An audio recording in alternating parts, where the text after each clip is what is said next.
It's a little narrow. We had to finish this room when we moved into the house, and so it's very long. I'm changing out this fan for a new Hunter fan that's coming soon. I'm really excited about it, and it's for low level because this part only goes to 7.5 feet, so I'm excited about that.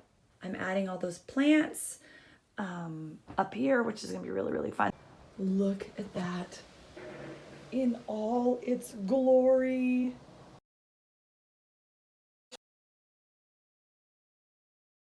Okay, this is coming along, and if you are not sold on green vertical shiplap yet, what do you think, Joey? Oh, it's looking great. Let me show you really quick with the adhesive nails. We've been doing about 1 to 2 squirts a piece, and that's it. So I just start.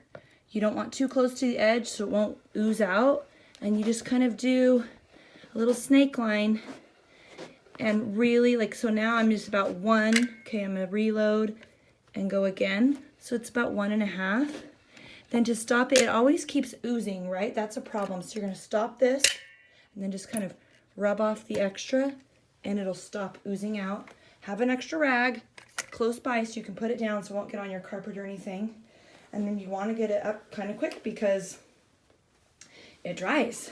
It's called paneling liquid nails. You could probably use any, but this was specifically for this kind of thing. Woo! Now what I'm also doing is instead of putting them right in the board, I wanted it to be a little bit more modern versus rustic. Where rustic, you have the nail holes showing. I didn't want the nail holes showing. So I put them in between the seams. If you stood up close, you can see a few of them that we didn't get over far enough, but there's another one right there. But when you stand back, it looks seamless. So we're putting in the bottom parts of the shiplap. We ran into an issue where we've got a couple of outlets we've got to get around. See my outline here. And the reason why I did them in each corner was so that I can fit my blade in and I can come down straight to here and come straight over to here through this hole, and then through this hole I can go up to meet up there, and then from here go over.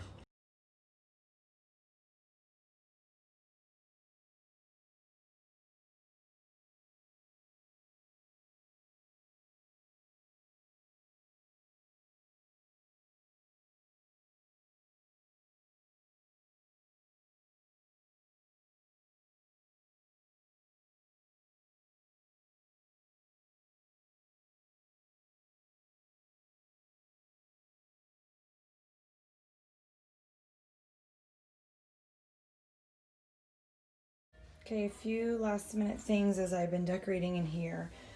Bree from Repurposed did an IKEA hack, which I have been super following because she was really instrumental as I watched her figuring out how I wanted to like create this space. So this idea came from Holly from Arfo Farmhouse. She did this a while ago and I loved it because it's a really inexpensive.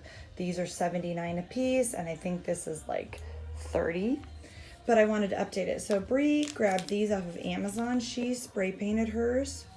I'm gonna leave mine for now just to kind of fiddle with the color scheme, but they were really, really inexpensive. I think $1 a piece or something like that, or $2 a piece. So they're gonna go on these. I got the first one on. That was really, really quick.